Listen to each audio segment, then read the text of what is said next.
In the past, we've almost had single player by accident. For a good part of the development of the original Mass Effect, we were trying to figure out how it can be multiplayer and how you can have a friend as part of your story. And ultimately we didn't, not because we didn't want to, but because we just couldn't figure out how to do it. You do really have to build the game from the ground up with a specific solution in mind for it to work and for you to get the best of both worlds. And that's what we eventually figured out with Anthem. What it comes down to is, while this is a shared world, while this is our world, this is my story.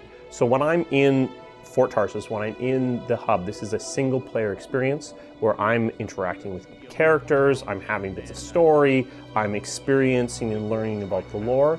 When I go on a mission, we're doing that mission together and experiencing the events of those missions together. But then when I go back to Fort Tarsis, I'm able to see the consequences and the choices that have occurred on that mission reflected back at me.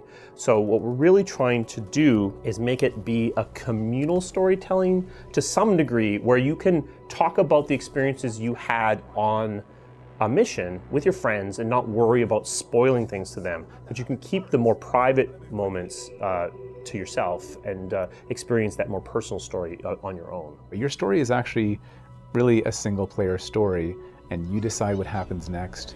If you go out and get something in the world as part of a mission and bring it back, you decide which character you're going to give it to, which relationships you're going to foster. You have your own progress through the story. Is the easy division, all story happens in Tarsis, all gameplay, action gameplay happens in the open world? It's not quite as simple as that, because there's story that happens in the open world with your friends. Like you and me and a couple other people, we're freelancers, we're going on a mission. So we'll hear our ciphers, who are your team support.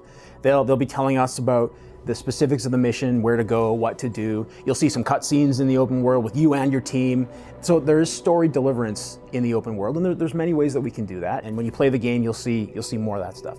The consequence and the choice and the personal relationships with the characters, that is primarily done in the hub. So if you're playing with your friends, will there be situations where you're out on a mission and you can hear the NPC back in Tarsis talking to the player character, the one who posted the quest, but as one of the friends, you'll be like, well, I did this mission, and it seems like that NPC is treating you differently, or is more hostile towards you, friendly towards you, anything like that? You will hear your NPC towards you. The NPC might be hostile, but the other person who's going on the mission will hear the different version of the NPC. So essentially, the mission is the same structure, but the flavoring around it when you're in the open world is different based on the choices that you've made. Realistically, when you're playing missions with your friends, is it going to be a lot of conversations about what state is your Tarsis in? Like, oh, that one lady in the back alley, she screwed me over. What'd she do for you? Like that type of thing? I mean, that would be great if we actually got that kind of conversation occurring. My actual expectation is that people, for the most part, will keep that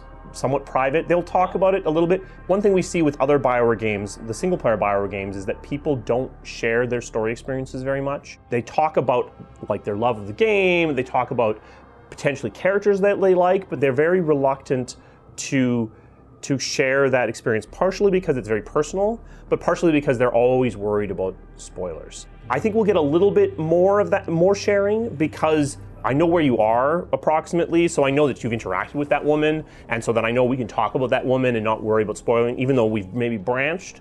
But I think people will still, it's a more one-on-one experience. I think people will probably hold that to themselves a little bit. I mean, would you go so far as to say playing missions with your friends is just impossible to have this game spoiled because so much of the story juice is back in Tarsis? Yeah, I mean, we will exactly right. Is the story is the consequence hub is really Tarsis, is really Fort Tarsis. So when you're out on a mission, we will only want you playing missions that are appropriate to where you are in the crypt path. So we will occasionally kind of guide you away from things that might be spoilery. There's some story out there.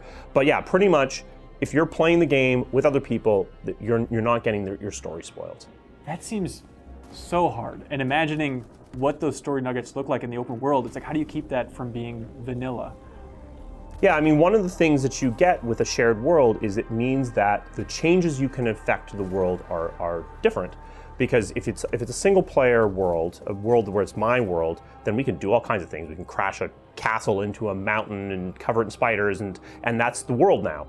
When we are experiencing the world together and we're potentially at different points in the story, we need to see the world as approximately the same. But we can change things in such a way that your context change. You understand the world differently. Things, the banter you're getting, the radio chatter you're getting is different, thus framing the experience different for what you're experiencing compared to what other people are experiencing, even though you're playing the same mission. Do you have a message for fans that, I mean, maybe even they've played Old Republic and are just a little bit worried about, like, I don't know if BioWare can pull off a fully co-op focused story. Like, what's the message to those people?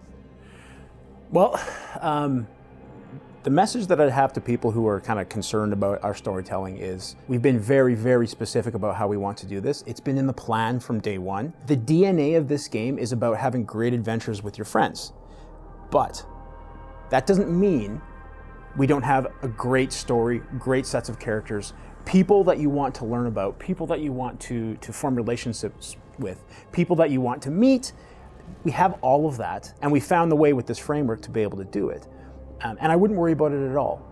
I mean, we had a similar thing when we started Mass Effect, because we had never done, a science fiction RPG in our own IP, obviously, before. We'd done Star Wars, but people know Star Wars. So then it was kind of like, well, what's this Mass Effect thing? Why don't you just do, the next Star Wars game? And I think it's a similar thing here. And where that concern starts to go away from me as a player and as a BioWare fan is in playing it and just walking around the world. Because what you see is a world where, first of all, it's out there for you to go and discover on your own. And the game is not telling you, here is the next thing that you have to do. You kind of look at a set of things that you want to do, or you can go and explore on your own. And so it's things like that that start to make it feel like a BioWare game, and going and checking something out, realizing that you've just uncovered the beginning of a whole bunch of lore and world stuff to discover. And then the other thing is just walking around the base at Fort Tarsis and hearing like ambient dialogue about what's going on in the world, and you hear someone say something and you walk over to them and you find out what's up with them and they've got something going on. And then that's where for me it's like, oh, okay, yeah, this is a BioWare game. So ultimately, what'll keep people playing this game? This is a game that's really much more about, it's about progression and that long loot chase. So it's about acquiring your 4 javelins and then building those up and really perfecting those javelins to your play style, so that in the Elder game you can go on Stronghold, which are like raids, and other Elder game content to really experience the pinnacle of mastery around your javelin and around gameplay. So it's really about that. And then in the live service, the game is designed so that we can deliver additional story throughout the live service and can keep you coming back, learning a little bit more about what's going on in Anthem. But there will be a signature, like, climactic moment for the crit path. Yeah, so there is a critical path, and the critical path will reach a climax, will reach a conclusion, but then the game really, at that point, rather than closing down, it's really about opening it up and really giving you the opportunity to become a freelancer, to enter out into the world, and now it's almost like it's the beginning of the adventure as opposed to the end. There's a moment of closure, but then there's so much more to do. And you're feeling confident that players will see credits roll and they'll sit back in their chair and say, that was a BioWare story. I mean, it is definitely a story that we are telling in a different way, and we definitely are cognizant of the fact that this is a communal experience, and we're really focusing more on the action and the fun and that visceral nature of the gameplay. But I do think that that at its core, this is still a game anchored on characters, anchored on storytelling through characters, which is really the hallmark of what a BioWare game is.